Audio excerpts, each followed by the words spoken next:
Michael Saylor tweeted that tweet. Tweet is here. He said that Bitcoin days are numbered. It seems like just a matter of time before it suffers the same fate as online gambling. That tweet altered the course of my life. Michael Saylor owes me an X space at least.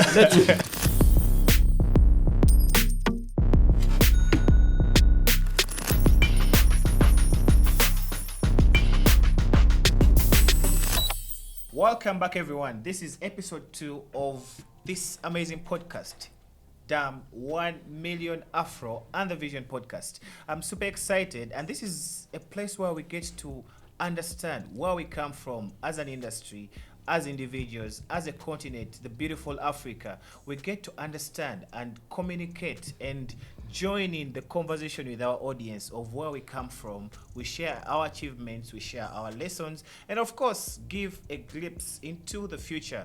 And today, like any other conversation that we've had about AfroToken, it's an opportunity to understand this project even on a deeper level. But before we go into all that, I am your host, Rama Chizito, and it's always exciting to come out here and share from the little that I know. I know it will be so much to you as we grow, and we'll keep on improving. We are studying everyone, and this podcast is for everyone, not just those who've been in the crypto space for years. We want to have a conversation with just about everyone or anyone. So it's an opportunity to sit back, relax, and enjoy such beautiful conversation. And of course, we are going to discuss the whole technology from the understanding of a layman who has never heard about cryptocurrency to where some of us are, and of course to becoming profitable traders, and of course the other use cases of the technology that cryptocurrencies are built on. Once again, I am Rama Kizito, and like the previous episode, I am super excited to host two gentlemen. If you watched episode 1, we are continuing with the momentum that we built in episode 1, and that was about understanding the journey, our personal journeys, and the lessons we took from them. So join me as I welcome my two counterparts, and starting off from my left, I have a technical analyst. I normally call him in the Afro hours. I know you guys know about the Afro hours. Yeah? They happen every single day, so please check them out on the AfroToken page. We always have such conversations, but you didn't get to see us, so this is the opportunity where we get a little bit more intimate. So on my left, I have a very knowledgeable, experienced technical analyst. He's done quite a lot of dissecting the charts as regards to the progress and performance of very many cryptocurrencies, and now especially the AfroToken. Join me as a welcome Frank Kanavi, who I normally call small body, big brain. So welcome, Frank, to the podcast. Okay, Mr. Rama, thanks for the opportunity. To the viewers all over the world, all I'll tell you today is that good morning and win today.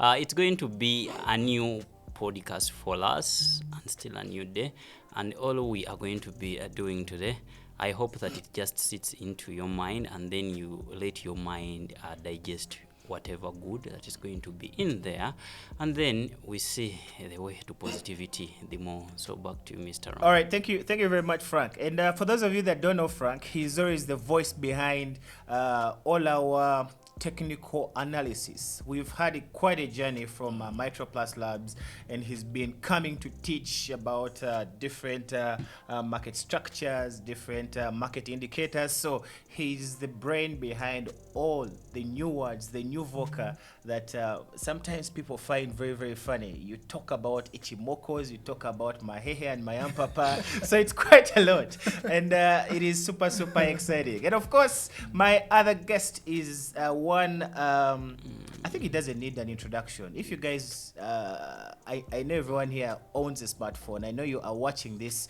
right now. We could just do a very small pause and go and Google the name Festo Ivaibi. He's one of those guys, the only African that I know that held Bitcoin before it was a single dollar. Guys, this is a reality. Blockchain doesn't lie. The foundation of blockchain is trust, is transparency, is being able to keep all this history. There's evidence to all this. So, and he also doubles as the founder of Microplus Labs. I know you guys by now, you know about Microplus Labs. If you don't know, shame on you. So join me as I welcome our founder, the captain. He's actually a real captain. He has the CPL, he has the PPL. He's a captain. Avuge nyonyi, in simple terms. So join me as I welcome Festo Ivaibi for this beautiful, beautiful conversation into the second episode of the 1 Million Afro and the Vision podcast. Welcome, Festo. Thank you. Thank you so much. And I'm glad to be here. These podcasts remind me of so many things. They remind me so much of my journey in crypto. And they should actually be looked at as an experience to be shared from a big brother for those people that are diving into cryptocurrencies for this season. So it's been a journey of ups and downs, but at least we are here and we can get to share about our experiences. So my name is Ivaibi Festo. I'm the founder of Microplus Labs, but I'm most proud to be a cryptocurrency trader. I'm a farmer, I'm a pilot, and I am a real estate developer. Wow, crazy. Such a crazy introduction. It doesn't need so many words because some people, when we ask them about what they do, they're like, I'm a businessman, and it's then in Uganda we have does this and that. So it's crazy to have such a very simple introduction. Pilot, crypto trader, farmer, real estate developer, and so much no more. And for those of us that have done quite some research, we know those are the industries where the big money is invested in. But yes, building onto episode 1, the conversation was still very, very beautiful, but we don't have the whole day to continue with telling you this and this, what we've done. But one thing that really stood out for me, recently you quoted a tweet by Michael Saylor from 2013. Tell us about that. Yeah, that tweet, I quoted it a few days ago. That tweet really broke my will. And after Michael Saylor tweeted that tweet, a friend of mine was in my ear telling me about you could remove this money. You see, this guy is a very rich man. Is he has talked about this. You can never, you people should never underestimate the influence that you have on people, especially if you're in positions that people look up to. So this tweet is here. He said that Bitcoin days are numbered. It seems like just a matter of time before it suffers the same fate as online gambling. So that tweet, I had kept my Bitcoins for 4 years. And, whenever you have money somewhere that you've never touched, you always build castles in the air. You could do this. It's the biggest fight mentally. You are not prepared to be in that position, ever. No one ever prepares us to be in that position. And then this guy comes and he tweets that tweet.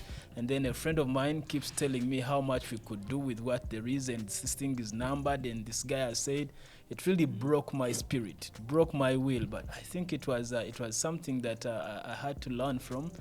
And I had to sell my Bitcoins then and got back onto the journey of Bitcoin. Crazy, but you had already made some money. Yeah. How much were we looking at that time? $157,000 by and that time is from $100. Yes, but I had bigger goals. It altered the course of my life. That tweet altered the course of my life. Michael Saylor owes me an X-Space at least. we need to reach out. Michael Saylor, I'm very, very sure this is going to get to you. You owe us a space. Yes, at least let him inspire someone else, because I probably would not be, I think it was God's agenda, we would not have been here talking about AfroToken. I would have had big bags from Bitcoin, and probably my life would be on another course. But maybe it was an agenda that God had made for us. But I think Michael Saylor, yes, you owe us an X-Space to at least lift Africa. Absolutely. And for those of you that don't know Michael Saylor, he's one of those guys. 2013, when I saw this tweet, I was really, really surprised. And it brought me back to the conversation of Gary Gensler, Yeah. who was totally also against Bitcoin, Yes. but now coming out in the recent years to actually being a very good supporter. Everyone has that phase. My parents too had their own portion of discouraging me, just like a lot of people that are doing cryptocurrencies right now have a lot of times where you have been discouraged by friends and family, and also the people that influence your life. Influencers do not take your ability to change people's course of lives lightly. Yeah, when you see how Michael Saylor shields Bitcoin, yeah. today, Nowadays. Now, you, Crazy. you could think he doesn't own MicroStrategy. You could think he is just a Bitcoin trader or something like that. Every post of his is Bitcoin, Bitcoin, Bitcoin. And I think he uses AI for his, being famous. It's easier for you to always prompt AI to create an image of this and this. I always love the tweets he puts out. But Super, that tweet super that he crazy, made man. in 2013, it altered the course of my life. And I believe it wasn't only me.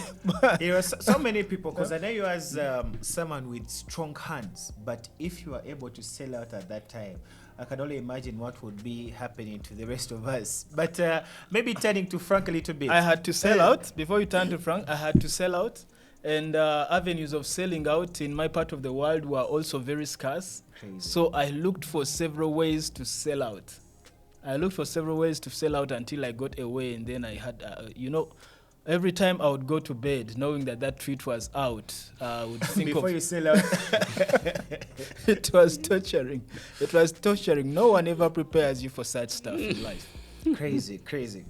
But so much of a big lesson that we can take from that tweet and maybe that's why replicate today. Yeah, that's why people that are actually riding AfroToken right now, I usually tell you guys that that what will prepare when we get to the 100 and 200 million dollar market capitalization, the force that is going to get us from there to the $1 billion market capitalization is going to be those people that discouraged you.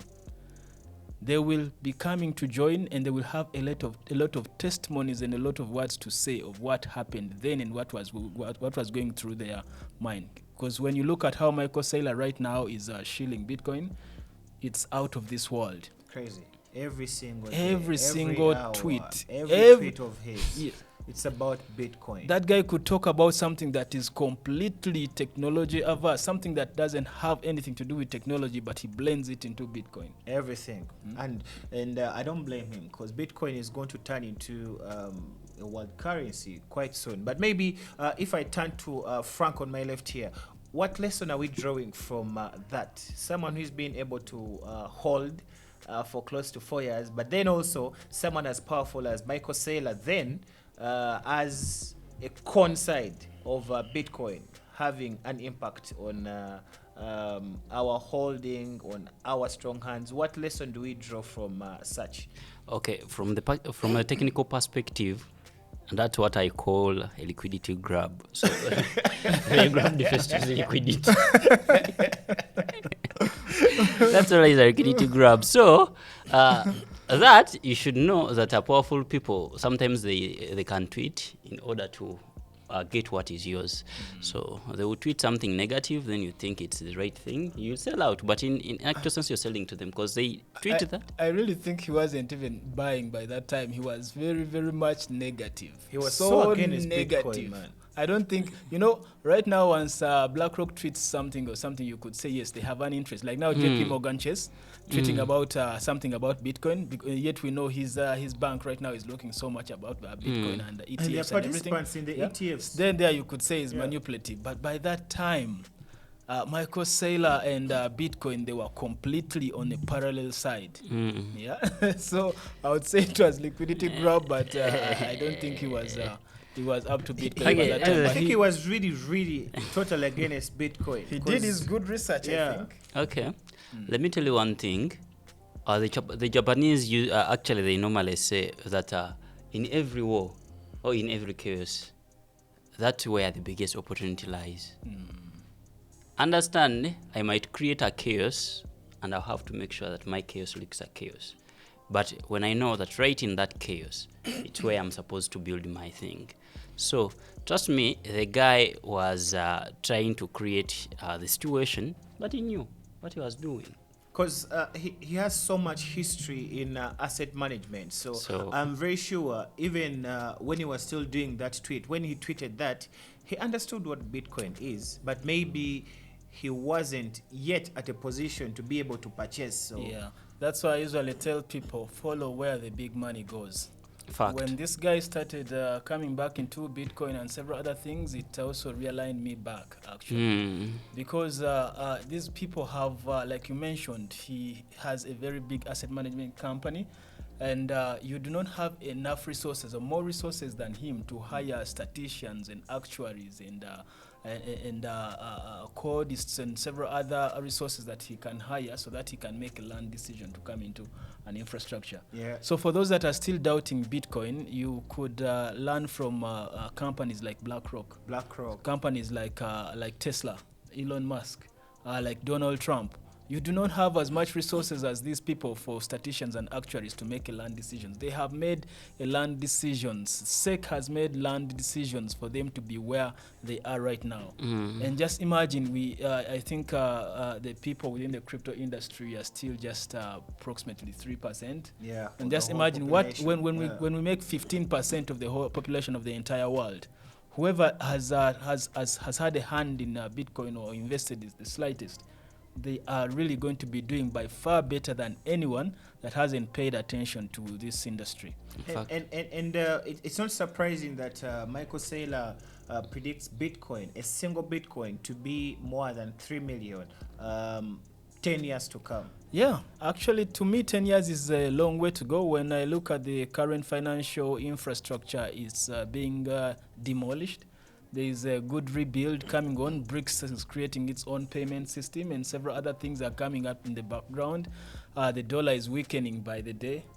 I think we are looking at approximately 5-6 years. Crazy to think about. So I'm very sure we are going to get to a time where we're like, I wish I bought Bitcoin at 60,000. Yeah. Crazy. So it's never too late when you've done enough research about this. You may not get the multiplier effect, say for example with Bitcoin, but it will eventually come. So Frank, we've had different personalities coming out to shield certain projects, and when first I was mentioning Donald Trump, the name Elon Musk came into my mind. His history of shilling projects like Doge, where does that leave us now? Do these people have this kind of influence? Should we follow where they go, or we need to be a little bit skeptical now? Fact, me, I was mentored by Festo himself. Each and every day, he told me, follow the big money. Who is the big money? They're the big players, the guys with a huge following. You know, numbers are what we do call the money. Money is money after numbers actually getting involved. Yeah. So Elon Musk has the numbers. So if the guy is having the numbers, he's talking about this project, there is no reason as to why I should not follow him. I should follow where he points. Those are the big guys. Michael Saylor, they are the guys now. Actually, back then, he did whatever he did, but at least today, I'm actually in love with the guy. Yeah. The way he issues for crypto, the way he issues Bitcoin, it's just absolutely right that we should follow. It brings me back to the stand where you participated on this X-Space with Sunpump and HTX. Crazy. Where we were supposed to be on the opposing side. It was a crazy one. I listened to it again and I was like, was I actually the one saying all these things? You know, there was the debates was about whether it's good for Donald Trump and his world liberty to come into crypto. Yeah. So we were put on the opposing side by default. We did not get to choose. We did not get to choose where we belong. Otherwise, if anyone got to choose where they should belong, I don't think the opposers would have gotten any. They wouldn't. We had so much. But anyway, to say we about were that. there. I hope we did not lose followers because we were on the opposing side. I understand. So it was crazy being on the opposing side, but we made it fun and we liked the outcome. If we even scored 45%, it was a good challenge to us. And I hope Sunpump, you can give us a chance where you can turn the tables on the other side. The proposers to be on the other side and the opposers this other side. It would really let's listen to this argument on the other side. True. We've spoken about personalities. We've spoken about following the big money. Now, to someone watching out there and their literacy about cryptocurrency is still a little bit low. So I want you guys to take it now a little bit slow, a little bit back. From cryptocurrencies, where does the journey come from? There is a technology that all this is built on. Cryptocurrency, to me, it's just a tip of the iceberg of what we call blockchain technology. Festo, in your own words, what is blockchain technology, and how does it translate to cryptocurrency, where we are able to see value, we are able to see growth, we are able to see utility, we are able to see communities that are profiting off this technology?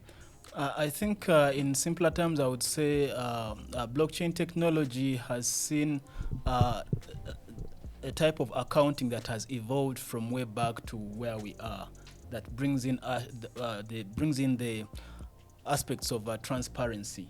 In the very beginning, records were kept on ledgers. On tablets, papyrus tablets and ledgers, and then we had these books and then computers, and most of these records were kept private. And basically, to define blockchain technology, I would define it this way: this is where transactions are recorded on a digital ledger. They are incorruptibly recorded on a digital ledger, in sync in design, and immutable at the same time. And a lot of computers do the same, do the verifying and validating of these transactions to make sure that there is no inconsistencies all the time. So this is what blockchain is. The transactions are incorruptibly recorded in a cryptographically secure manner, in sync in design, without the need of constant effort of reconciliation. Crazy, and a little bit confusing for someone watching this podcast right now. Let's get it into a little bit of simpler terms. Things like maybe group of distributed ledgers, because I can understand if someone is doing a little bit of accounting, maybe they understand what ledgers are, they understand what records are, they understand in the traditional way. Now, how does it translate to be called a blockchain? Well, it's to actually let you know further that the blockchain does not only currency is just a tip of an iceberg on what the blockchain can do. It can practically record anything of value: a will, a deed, a title, a license, absolutely anything of value. But what blockchain is like, we could create an illustration that if this is my ledger or my wallet, and this is yours, and someone else has that and that and that. If I make a transaction here, it will be recorded on my ledger. If I've made it to Frank, it will also be recorded on his ledger. But it won't stop there. It will also be recorded cryptographically on every person's ledger. And all ledgers will know that if we are making transactions of, let me say of 500 kilograms of weight. In the whole infrastructure, we only have 500 kilograms of weight. So if I've transferred from 500, if I've transferred 50 to that means all the entire wallets will cryptographically know that the 450 are left in this particular wallet. So it brings in transparency that the entire wallets are auditing and verifying these transactions. So if I send more to another wallet, there will be an update at the same time. If you also send more, your 50 become less, and then another wallet is topped up, and it's basically an immutable ledger that is incorruptibly recorded in a cryptographically secure manner. That is in sync, means every wallet is participating and they agree on all these transactions. So this is the equivalent of course we are three here, but there's a whole big production team this other side. Shout outs to you, Ibra, Moses, Jarius. Shout outs to you guys for doing the amazing work. So this is the equivalent of saying, if we had a transaction maybe between me and Ibra, everyone, provided we are built onto the same blockchain, in traditional understanding, if we are in the same room, whatever transaction would go on between any two parties would be communicated to everyone. Every wallet gets a copy, a perfect communication. But where encryption comes in is that the information that is supposed to be kept private is kept private. So we will not necessarily know that you have transacted between you and Ibra because we will not know Ibra's address. True. Yeah. So Yeah. these address are alphanumerical numbers and characters. So you are not going to know that this wallet belongs to Ibra, but you will know that this wallet has this much Bitcoin or grain, and it has sent to this other wallet, and it stays with this, and this has gone for gas fees and stuff like that. So basically, every book is transparent. Our president attended the blockchain summit in a few years back, I think about 4 or 5 years ago, and he put it in simple terms in our language. He said basically they say ebitabo mubyanike. It's true. Yeah. So it was incredible how he understood that and summarized it in a few words. I think that was the time when CZ was in Uganda. Yeah, CZ had come to Uganda, and Crazy, we should he have met been our there. president in shorts. Yeah, we should have been there, Yeah, right? and he actually airdropped us BNB 0.3 or 5 bit for everyone that met him that day. Crazy. He was such a humble man. So we started preaching Binance more. We started, I really think, Sizzy, you really need to do more for Africa. You really need to do He needs more to in come the, back in the more and more, cryptocurrency yeah. industry. We were touched by what happened to you in the US. When you look at our tweets, our hearts were bleeding.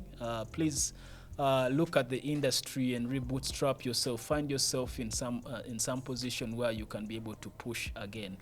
Crazy. That is to you, CZ. I'm very sure this, the message is going to get to Michael Saylor. I'm very sure this is also going to get to CZ, and that is the founder of the biggest crypto exchange, and that is Binance. So if you're just joining us for the very first time, this is the 1 million Afro and the Vision podcast, and this is episode 2. So sit back, relax, get a pen and book, learn, and most importantly, follow our pages across platforms. AfroToken is built and powered by Mitro Plus Labs. So please go out to our YouTube channel, that is Mitro Plus Labs. You could be watching on the Mitro Plus Labs, but when you haven't subscribed, so please subscribe and hit the notification button just to be notified every single time there is a new video that comes up. And we are all on other social media platforms, Mitro Plus Labs, Instagram, Twitter, and all these Threads as well, but we'll have a conversation about Threads some other time. So yes, and AfroToken, please follow us on X or former Twitter. We are always updating. There's so much that goes on. We get to communicate the developments on the partnerships, the growth, the analysis, the Afro hours, where we get to just be a little bit intimate with our community. AfroToken is a community project, so it is important that we keep close every single day, and that is exactly what we do. So if you want to get closer than that, please follow, and just be sure you get our posts first. There is a way you can do it on Twitter, so just do that. But still continuing the conversation, Frank, of course, he shared his journey of how he got into cryptocurrency. You can go back to episode 1 if you haven't watched it. It would be super awesome. Quite a very funny story from my young brother here, Frank, and calling Festo, or thinking he was a scam at a point. So yes, that is in episode 1. So please go check it out right now, just to keep up with the 1 million Afro and the Vision podcast. Now, I have quite a few minutes to go, guys. Just a few minutes to go, but the conversation is still very sweet, and we want to continue talking to you. We want to continue discussing. We want to continue sharing our journeys. But man, sweet things end when they're still, you're still there. But yes, we are continuing with as many episodes as possible. So be sure to always tune in.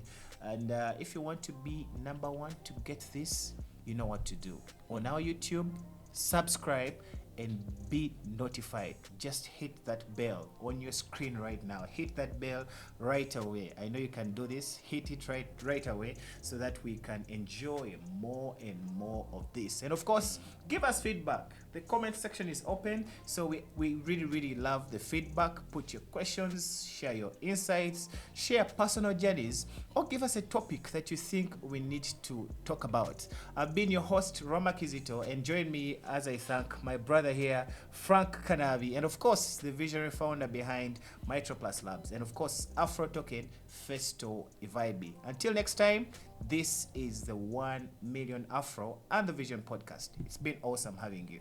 See you next time. Thank you. Bye-bye.